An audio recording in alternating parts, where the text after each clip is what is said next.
India's number 1 varicose veins hospitals ఐబీసీను సంప్రదించండి. మీ నొప్పి లేని ప్రయాణాన్ని ప్రారంభించండి. నమస్తే అమ్మా. నమస్తే అమ్మా. అమ్మ, ఉమ్. ఒక ఆడపిల్ల అడిగింది. ఈ ఉమ్. మధ్య చాలా ఫేమస్, చాలా ట్రెండ్ కూడా అవుతుంది. ఉమ్. అయితే ఆడపిల్ల ఆడపిల్ల అని పుట్టినప్పటి నుంచి ఆ పేరులోనే ఆడ ఎక్కడో పిల్లని చేసేసారు. ఉమ్. ఇక్కడ ఎంతో ప్రేమగా, నో డౌట్, అల్లారు ముద్దుగా పెంచి పెద్దం చేస్తారు. ఒక 30-25 ఏళ్ళు వచ్చేసాక ఆ ఇంటి వాళ్ళమని ఆ ఇంటికి పంపిస్తారు. ఈ ఇంటి పేరు మాకెన్నడూ ఇవ్వరు. ఆ ఇంటికి వెళ్ళాక కూడా ఆ ఇంటి పేరు ఇస్తారే తప్ప ఆ ఇంటి అమ్మాయిని ఎప్పటికీ అవ్వలేము. మరి మేము ఎక్కడ వాళ్ళం? మనం ఎక్కడ వాళ్ళం? ఏ ఎక్కడి ఇంటి వాళ్ళం వాళ్ళం? అంటేనమ్మా, ఇక్కడ ఎవరికి వాళ్ళు తమ యొక్క అస్తిత్వాన్ని నిరూపించుకోవాల్సిన అవసరం ఉంది. ఉదాహరణకి సీతాదేవికి ఉన్న పేర్లు ఏమిటి? ఉమ్. మైథిలి. ఉమ్. మైథిలి అంటే ఏమిటి? ఉమ్. మిథిలా నగర రాజపుత్రి. ఉమ్. అర్థమైందా నేను చెప్పింది? ఉమ్. మీకు సమాధానం దొరికి ఉండాలి. మరే ఆవిడ్ని జానకి అన్నారు. జానకి. ఉమ్. జనక మహారాజు కుమార్తె. ఉమ్. వైదేహి అన్నారు. ఉమ్. విదేహ రాజు కుమార్తె. రామపత్ని అన్న పేరు ఎక్కడన్నా ఉందా?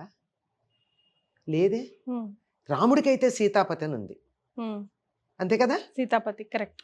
సీతాపతి అని ఉంది, కానీ రామపత్ని ఇలాంటి పేర్లు ఏమన్నా ఉన్నాయి? మనం కావాలంటే వివరంగా చెప్పుకుంటాం, కానీ పేరు అయితే లేదు. ఎస్. దాని వివరణలో వస్తుంది, నిర్వచనంలో కానీ సరిగ్గా నౌన్లో కానీ లేదు. అది నామవాచకంగా లేదు. అమ్మా. మైథిలి. అలాగే ద్రుపద మహారాజు కుమార్తె పేరేమిటి? ద్రౌపది. పాంచాల దేశపు రాజు కుమార్తె గనక పాంచాలి. పాంచాలి. యజ్ఞసేనుడు కూతురు గనక యాజ్ఞసేని.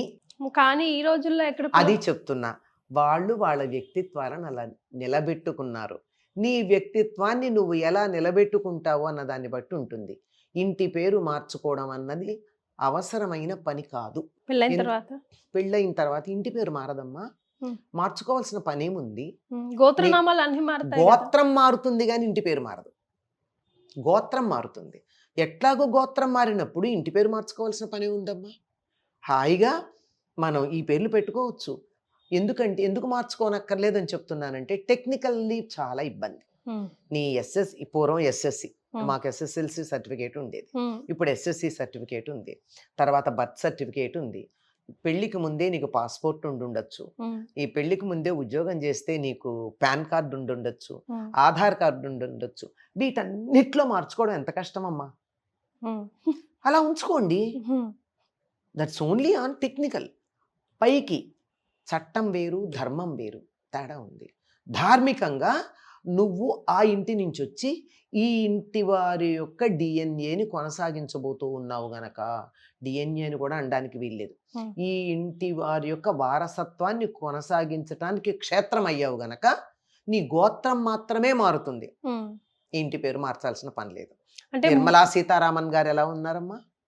ఆవిడ నిర్మలా ప్రభాకరన్ పెట్టుకున్నారు. ఆవిడ నిర్మలా సీతారామన్ చక్కగా ఆ పేరుతోనే వాళ్ళ నాన్నగారి పేరు అలాగే ఉంచుకుంది.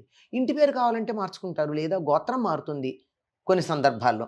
అంటే పెళ్ళిళ్ళకి, వాటికి, ధర్మకార్యాలకి కూర్చున్నప్పుడు గోత్రం మారుతుంది, కానీ అఫీషియల్గా మార్చుకోవాల్సిన పని లేదు కదండి. This is all official. అదేమో ధార్మికమైన దానికి గోత్రం మారింది.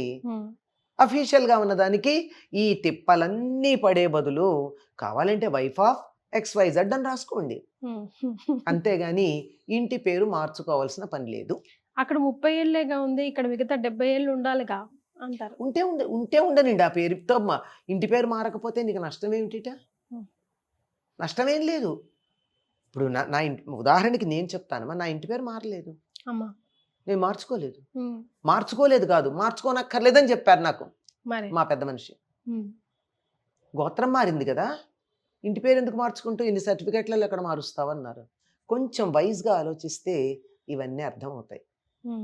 కొంచెం ఇతరులు చెప్పిన మాటను విని గొర్రెల్లా వెళ్ళిపోకుండా మనుషుల్లాగా దీన్ని ఉపయోగిస్తే అనేక విషయాలకు సొల్యూషన్స్ దొరుకుతాయమ్మా. మార్చుకోవాల్సినంత అగత్యమేం లేదు. మీకు ఉదాహరణలు చెప్పాను కదా. అంటే ఫాదర్స్ నేమ్, మదర్స్ నేమ్ అప్పుడు పిల్లలకి పెట్టాల్సి వస్తే నీదొకటి నాదొకటి ఉంటే ఏముంటుందమ్మా, ఎందుకు వస్తుంది?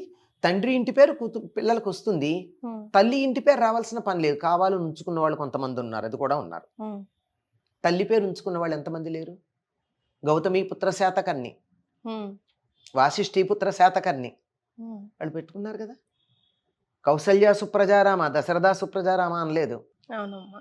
ఏమ్మా, ఇవి మర్చిపోయి మనం ఎవరో ఆడపిల్లలకి పేరే లేని జాతి వాళ్ళు వచ్చి మన దేశం మీద పాలన చేసినప్పుడు ఆడవాళ్ళకి పేరే లేదు, వాళ్ళు మన మీద పెత్తనం చేసిన రోజుల్లో మనం కూడా వాళ్ళు చెప్పిన మాటలు విని టెంప్ట్ అయిపోయామంటారా? కాబోలు అనుకున్నాం.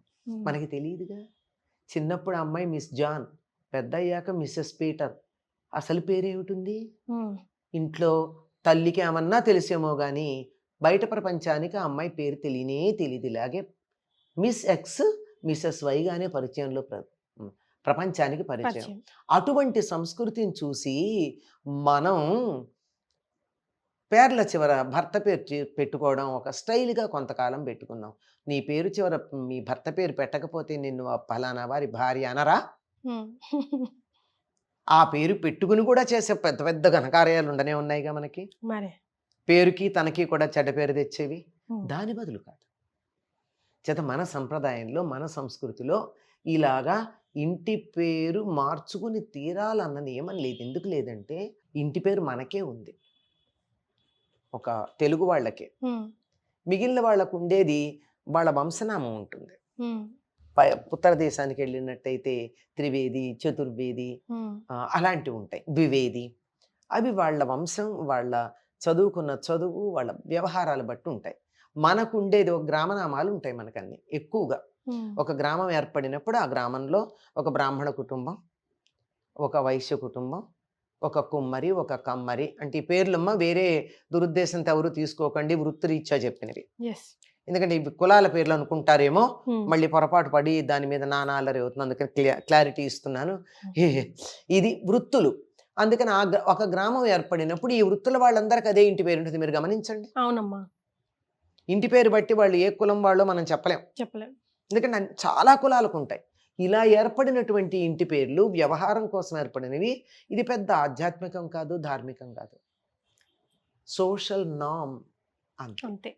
చేత ఇష్టం ఉన్న వాళ్ళు కావాలనుకుంటే మార్చుకోండి, అక్కర్లేదంటే మార్చుకోనక్కర్లా. వివాహ మంత్రాలను అనుసరించి గోత్రం మారుతుంది. ఇంటి పేరు మార్చడం మంత్రాల్లో లేదు, గమనించాలి. ఇంత ఆలోచించాలి కదమ్మా. నేను మార్చుకోలేదు, మా చిన్నమ్మాయి మార్చుకోలేదు ఇంటి పేరు. We continue like that. నేను మార్చుకోలేదు. That's good. వైజ్. అది నేను అనేది వేరే రివల్యూషను అలాంటి పదాలు కాదు. తెలివైన పని, సుఖమైన పని, హాయి అయిన పని. అది సపోర్ట్. మళ్ళీ అత్తవారు దాన్ని మళ్ళీ కాంట్రవర్సీ చేసుకొని దానికోసం నానా గొడవలు పడి అది ఇది వద్దు. Flow go with the flow కదమ్మా. అదే కదా. అంత మూర్ఖులు అనుకో, మిగిలిన విషయాల్లో పర్వాలేదు, ఒక్కదానికే పట్టుపట్టారనుకో, okay, it doesn't make any difference. నువ్వు తిప్పలపడు.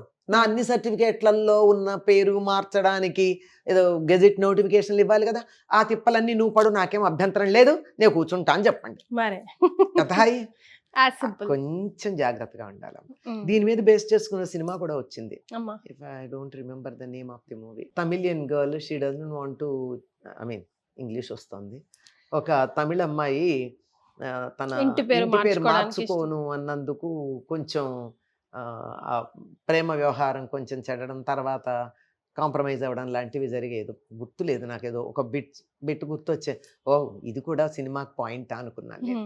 అలాగా అమ్మ, ఆడపిల్లలు స్వతంత్రంగా, తెలివిగా, విచ్చలవిడిగా కాదు సుమా స్వతంత్రం అంటే, స్వతంత్రంగా, తెలివిగా, హాయిగా, నిక్కచ్చిగా తన కాళ్ళ మీద తాను నిలబడేటట్టుగా ఉన్నప్పుడు ఇటువంటి సమస్యలు రానే రావు.